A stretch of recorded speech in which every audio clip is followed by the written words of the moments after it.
വീട്ടിൽ എപ്പോൾ പോയിരിക്കും സ്ഥിരമായിട്ട് പോകുന്നൊരു സ്ഥലമാണ് ഗൈസ് ഇതാ ഈ കാണുന്നത്. ഇതിന് ഞങ്ങൾ ചെറാന്നാണ്ടോ വിളിക്കുന്നത്. നല്ല അടിപൊളി ഒരു വ്യൂ ആണ് കേട്ടോ ഇവിടെ. ഞാൻ ഇങ്ങോട്ട് വരുന്ന വഴി അപ്പുറത്തെ വീട്ടിലെ പട്ടി ഭയങ്കര പിന്നെ കഷ്ടപ്പെട്ട് എവിടെ എത്തിയത് കേട്ടോ. ഇവിടെ ഫുള്ള് കണ്ടവാണേ. കൊയ്ത്തൊക്കെ കഴിഞ്ഞുകൊണ്ട് ഇവിടെ വെള്ളം കയറ്റിയതുകൊണ്ടാണ് കേട്ടോ ഇതാ ഇങ്ങനെ കിടക്കുന്നത്. ഇതാണ് ഗൈസ് വഴി. ഈ കൊച്ചു വഴി കൂടി വേണം നമ്മൾ പോകാനായിട്ട്. വണ്ടിയൊന്നും കയറത്തില്ല, മൊത്തം പുല്ല് പിടിച്ച് കിടക്കുവാണ്. ഇപ്പുറത്തെ സൈഡിലേതെന്ന് പറയുമ്പോഴത്തേക്കും ഒരു അഴുക്ക് വെള്ളമാണ് കേട്ടോ. സണ്ണിൻ്റെ ഷാഡോ ഒക്കെ വെള്ളത്തിൽ കാണുമ്പോൾ നല്ല അടിപൊളിയല്ലേ. അപ്പുറത്തും ഇപ്പുറത്തുമായിട്ട് പുല്ലിങ്ങനെ പുറ്റി പിടിച്ച് കിടക്കുകയാണ്. ഇതിലിടയ്ക്കൂടി പോകുമ്പോൾ നല്ല ചോർച്ചിലുണ്ടെങ്കിലും ആ ഒരു വ്യൂ കാണാനുള്ള ആകാംക്ഷയിൽ അതിൻ്റെ ഇടയിൽ കൂടി ഞാൻ കഷ്ടപ്പെട്ട് പോവുകയാണ് കേട്ടോ. ഇതാണ് ഗൈസ് ഞങ്ങളുടെ നാട്ടിലെ എല്ലാവരും ഇന്ന് കള്ളു കുടിക്കുന്ന സ്ഥലം. ഇവിടെ നല്ല വ്യൂ ആയതുകൊണ്ട് നല്ല രസമല്ലേ. ഞാനിങ്ങോട്ട് വരുന്ന വഴി എൻ്റെ മുടിയെല്ലാം പറന്നു പോകുന്നു, കാരണം അത്രയും കാറ്റാണ്. ഈ പുല്ലിൻ്റെ ഇടയ്ക്കൂടി ഞാൻ കഷ്ടപ്പെട്ട് ഈ തെങ്ങിൻ്റെ മണ്ടയ്ക്ക് വലിഞ്ഞു കയറിയപ്പോഴാണ് ഗൈസ് ഈ വ്യൂ എനിക്ക് കാണാൻ പറ്റിയത്. അടിപൊളിയായിരുന്നു കേട്ടോ. അപ്പുറത്തുള്ള കരകളും ഒക്കെ കാണാൻ പറ്റുന്നുണ്ട്, അപ്പുറത്തുള്ള വീടുകളും ഒക്കെ കാണാൻ പറ്റുന്നുണ്ട്. അതിൻ്റെ നടുക്കായിട്ട് എന്തോ ഒരു കമ്പ് പോലെ എന്തോ സാമാനം, ഇലക്ട്രിസിറ്റി വയറാണെന്നൊരു സംശയമുണ്ട്.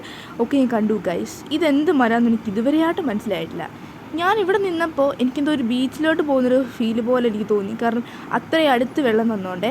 ഈ മരം നോക്കിയിട്ട് എൻ്റെ തൊണ്ട ഒടിഞ്ഞു പോയില്ലെന്നേ ഉള്ളൂ, കാരണം അത്രയും വലിയൊരു മരമാണ് ഗൈസ്. ഇതാണ് ഗൈസ് ഞങ്ങളുടെ ഉഷാമ ശാരദാമ്മ നാട്ടിലെ 2 അമ്മമാർ താമസിക്കുന്ന വീടെന്ന് പറയുന്നത്. ഇതെന്താ പറയുക, ഒരു ഒറ്റപ്പെട്ട വെള്ളത്താൽ ചുറ്റപ്പെട്ട ഒരു ഐലൻഡാണ് കേട്ടോ. സത്യം പറഞ്ഞാൽ ഇവിടെ ഇവർക്ക് നടക്കാനായിട്ടൊക്കെ എന്തോ ഒരു മണ്ണ് വെച്ച് എന്തോ ഒരു സംഭവമാണ് ഉണ്ടാക്കിയിട്ടുള്ളത്. ഇതേ കൂടി വേണം ഇവർ എല്ലായിടത്തും നടക്കാനും ഒക്കെ പോകാനായിട്ട് കേട്ടോ. വെള്ളം കയറി അവർക്ക് ഭയങ്കര ബുദ്ധിമുട്ടാണ് കേട്ടോ. പിന്നെ ചെങ്ങാടമൊക്കെ ഇട്ടിട്ടാണ് ഇവർ പോകുന്നത്. പക്ഷേ സത്യം പറഞ്ഞാൽ അവിടുത്തെ ജീവിതം ഏകദേശം ഒരു കഷ്ടമാണ് കേട്ടോ. ഇതാണ് ഗൈസ് ഇവരുടെ വീടിനോടുള്ള പാലാന്ന് പറയുന്നത്. ഞാൻ ഭയങ്കര ധൈര്യശാലി ആയതുകൊണ്ട് തന്നെ ഒരു 3.5 മീറ്റർ മാറി നിന്നിട്ടാണ് ഇതിൻ്റെ വീഡിയോ എടുക്കുന്നത്. അത്രയും ധൈര്യമാണ് ഗൈസ് എനിക്ക്. ഞങ്ങളാരും എൻ്റെ ധൈര്യം കാണാൻ പോകരുത് കേട്ടോ. ഇപ്പുറത്തു നിന്നൊക്കെ നോക്കുമ്പോൾ ഉണ്ടോ, അപ്പുറത്ത് ഇവിടെ ഈ പുല്ലിൻ്റെ ഇടയ്ക്കൂടി പോയാൽ നമുക്ക് അപ്പുറത്ത് കരയിലെത്താൻ പറ്റും. ഇഷ്ടം പോലെ മുണ്ടികളൊക്കെ ഉണ്ട് കേട്ടോ ഇവിടെ. ഇതാണ് ഗൈസ് ഞങ്ങളുടെ നാട്. അടിപൊളിയാണ്. സൺസെറ്റൊക്കെ കാണാൻ വരുവാണെങ്കിൽ അടിപൊളിയാണ് കേട്ടോ. നല്ലൊരു സീനറിയാണേ. ഞാൻ ഇങ്ങോട്ട് വരുന്ന വഴിയിൽ അപ്പുറത്തെ വീട്ടിലെ പട്ടി അവിടെ നിൽപ്പുണ്ടായിരുന്നു ഗൈസ്. ഒടുക്കത്തെ കുരയെന്ന് വെച്ചാൽ ഒടുക്കത്തെ കുര. പിന്നെ അപ്പുറത്തെ വീട്ടിലെ കൊച്ചിനെ വിളിച്ചുകൊണ്ട് വന്നു ഗൈസ് ഞാൻ എന്നെ വിടാൻ വേണ്ടിയിട്ട്. അപ്പോൾ ഇന്നത്തെ വീഡിയോ ഇത്രയേ ഉള്ളൂ. ചേച്ചാ ബൈ ബൈ, സീ യു.